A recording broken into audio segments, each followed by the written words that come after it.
basket para sa ampalaya, guys. So, let's go. Tingnan nyo naman ang ating ampalaya. Nabulok na to o nabiak na siya. Ay, grabe, oh. Sobrang hinog na niya, guys. So, siguro pwede pa nating lutuin yan. Ayan, guys. So, kunin natin yung seeds. Ano to? White. Ay, hindi. Green to. Green. Okay, green ampalaya. Tingnan nyo, guys. Sobrang laki.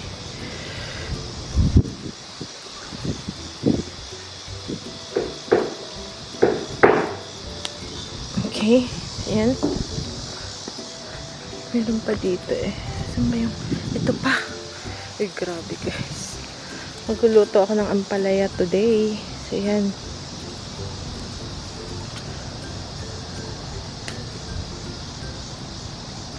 Ito pa. Ito medyo maliit-liit pa. So, hayaan muna natin. Eh, ito. Tingnan nyo, guys. Oh my goodness.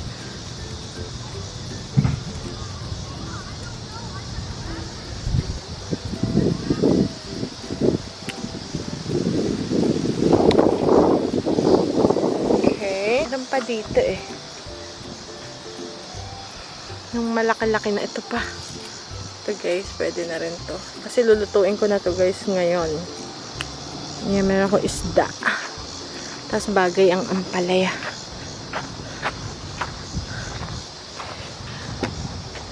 Baka meron pa dito guys. Ayun, maliliit pa. So, okay lang.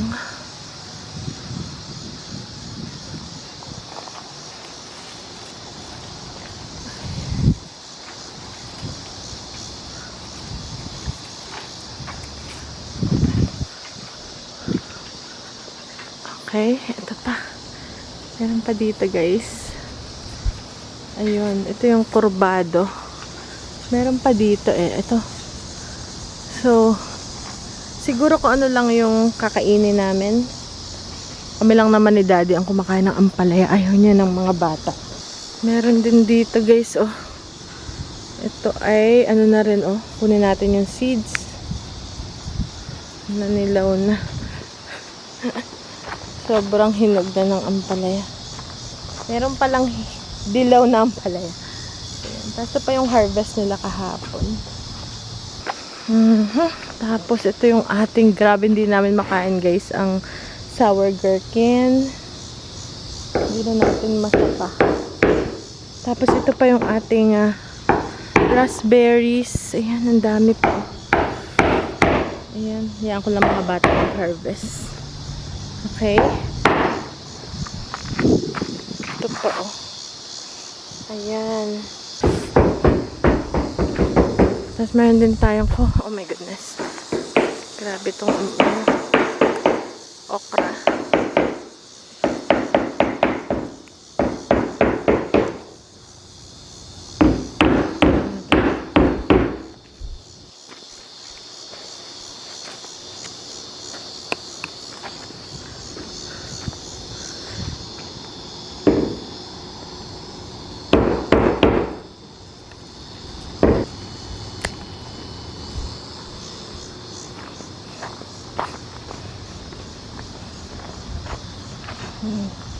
Tingnan nyo guys kung gaano kalaki ang ating ampalaya. Tingnan nyo ang ampalaya. Ayan pa. So, kuha pa tayo ng okra. Kasi sobrang dami guys ng okra. Naku po. I-freeze natin yung okra. Yes guys, na-freeze to. Pag winter, parang ngayon, parang ay sawang-sawa ako, ganun. Or kami. Pero pag winter, nagka-crave ka. Maganda to sa ano, mga hirap, alam nyo na, hirap magbanyo.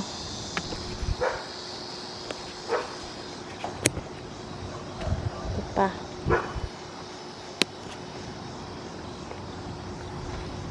Ito pa.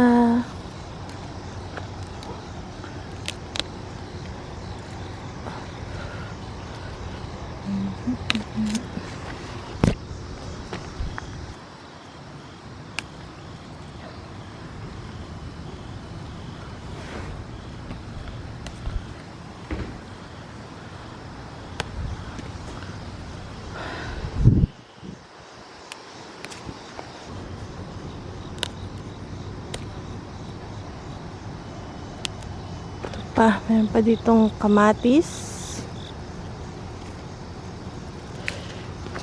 Alright.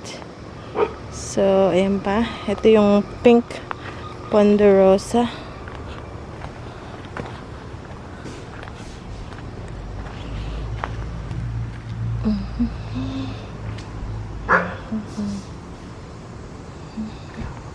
Yung aso na yun talagang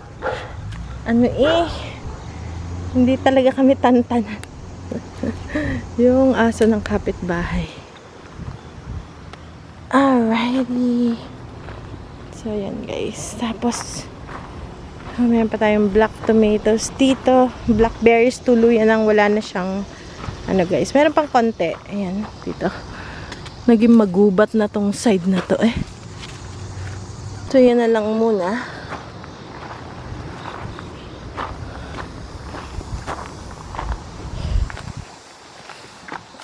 Okay. Ito pa, ito yung white tomatoes. Kaya lang pag hindi mo pinitas ka agad, nagiging siyang nag-yellowish. Ayan. Ito pa. Ayan pa ditong kamates, guys. Ayan. Ito. Naman yung black tomatoes. Tingnan. Dami pa, oh. Okay, so yan. Okay, marami pa tayong harvest today. I-freeze natin, guys, yung iba. Kasi sayang for winter. Ito. Okay, black yan. Pag hindi nyo hinarvest, nagiging ganyan. Ito pa. So, okay, ayan. Okay guys, so yan na lang muna ang ating harvest. Alright.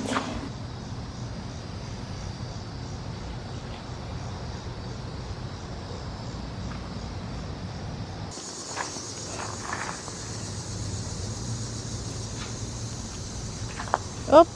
Ayan, lagay natin to sa ibabaw. So, yun yung basket natin. Tapos, tingnan nyo guys, yung mga saluyot na tumubo lang. Ayan, oh. Malago na. Mag-harvest tayo bukas ng saluyot. Hopefully. Hindi ko makalimutan. Tapos, yung lugbati from last year na buto na nalaglag dyan. Tumubo siya. Okay. Alright guys, so magluto ako ng isda for daddy. Ito halibut. Yan yung white fish lang yan. Lulutuin lang natin sa konting oil and then garlic, salt and pepper. Ito naman yung akin. Anong ang tawag dito? Nakalimutan ko guys. Pompano. Ito naman yung akin pompano. Gigilitan natin. And then, iprito lang natin. So, lutuin natin yung ampalaya. I-freeze natin yung mga okra at kamatis.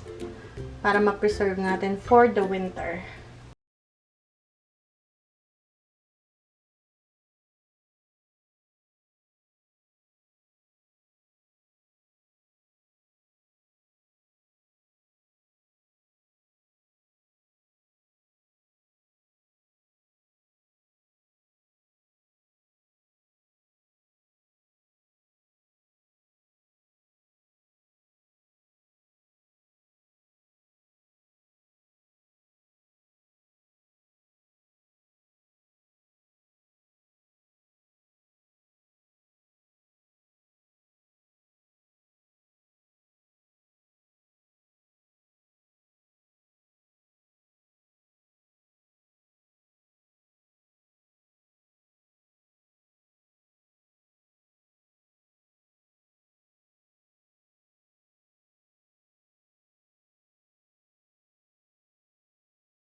Ayan guys, lagyan natin ng asin. Kasi nakalimutan ko lagyan ng asin. So, konting asin lang. And then, pepper, yung paminta. So, yan ang ating libreng gulay sa ating garden. Okay, so yan yung ampalaya.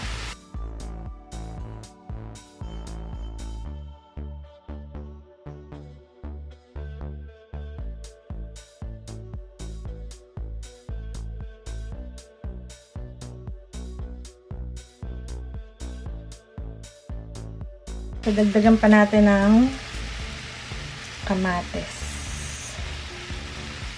Then, takpan natin.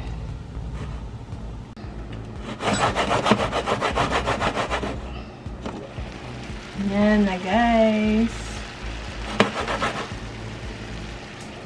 So, gusto ko half cook lang. So, tapos na yan. Next naman, piprito ko yung isda. So, yan yung ating coconut oil. Yun yung gagamit natin sa pagpiprito ng ating isda. Guys, prito na yung hiniwa natin.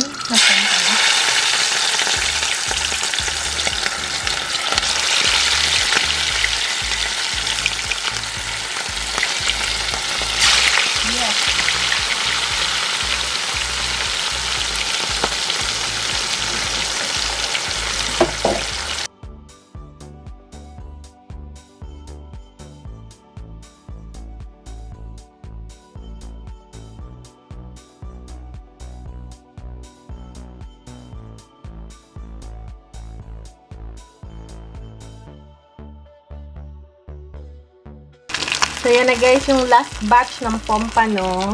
So, yan. And then, meron tayong bahaw. Tsaka yun yung ating ampalaya. So, tikman natin guys. Mamaya ako napakain yung mga boys. Kakain lang ng mga boys ay isda na may ketchup. Kasi ayaw nila talaga ng ampalaya. Ilang beses ko nang na-introduce yun sa kanila. So, ito lang maliit na plato kasi nga tikim lang. Ito na naman yung tikim natin. Dahil ano. Tapos ang kay daddy, si daddy kakain niya na ampalaya. Tsaka yung isang klaseng isda. Kasi minsan guys, ang mga Americans, ayaw nila nang masyadong matinik. Yung gusto na ready na, kaya meron siyang iba yung niluto kay daddy. So, ito, pompano. Itong gitna yata to. Tapos, ayan na guys. Sobrang sarap. So, tikman natin, but before anything else, mag-prepare lang ako guys and I'll be right back. Alright guys, so tikiman na. So ito pompano. Sarap to guys. Super lutong. Tapos yung ating bahaw.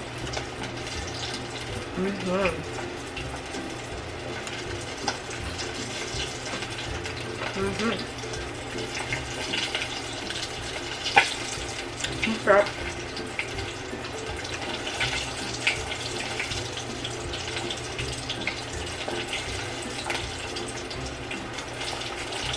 Sarap.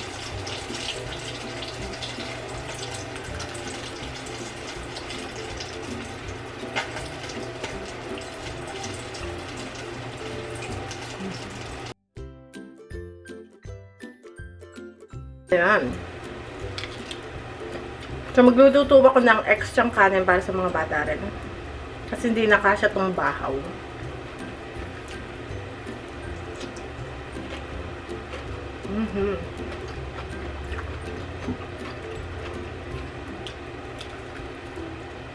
Bagay siya sa pritong isda.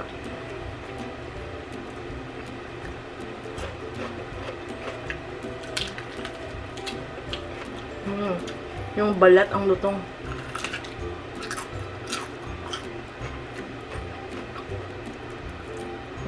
Bumulos pa ako sa tikim natin. Ang sarap guys. So,